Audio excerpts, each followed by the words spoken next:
મહત્વપૂર્ણ સમાચાર ગુજરાતમાં ખેડૂતોનો ડેટા 100% સુરક્ષિત રખાશે। કૃષિ વિભાગ દ્વારા વિભાગીય ડેટા સમિતિની રચના કરવામાં આવી। કેન્દ્રના ડીપીડીપી એક્ટ અને ગુજરાત ફ્રેમવર્ક હેઠળ પગલું digital personal data protection act હેઠળ ડીડીસીની રચના।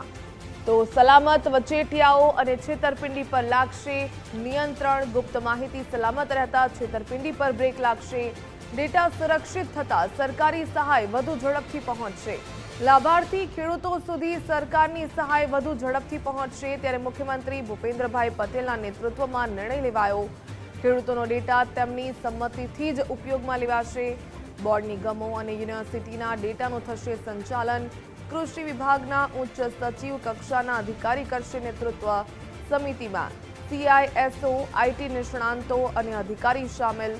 તમામ ડેટાનું વૈજ્ઞાનિક વર્ગીકરણ કરવામાં આવશે। તમામ ડેટા સેટનું વૈજ્ઞાનિક રીતે 5 શ્રેણીમાં વર્ગીકરણ। ઓપન, શેરેબલ, પ્રતિબંધિત, સંવેદનશીલ અને નેગેટિવ લિસ્ટ। હવામાન, બજાર ભાવ જેવી માહિતી ઓપન શ્રેણીમાં મુકાશે। બેન્કિંગ અને પર્સનલ વિગતો સંવેદનશીલ શ્રેણીમાં રહેશે। ડિજિટલ પર્સનલ ડેટા પ્રોટેક્શન એક્ટનું કડક પાલન કરાશે। ખેડૂતોના ડેટા પ્રોસેસિંગ પર કાનૂની રક્ષણ હેઠળ નજર। નાગરિક સંમતિ પ્રણાલીને વિશેષ મહત્વ આપવામાં આવ્યું।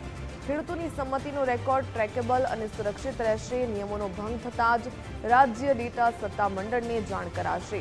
ડેટા લીક કે સુરક્ષા ભંગ પર સમિતિ રાખશે સતત નજર।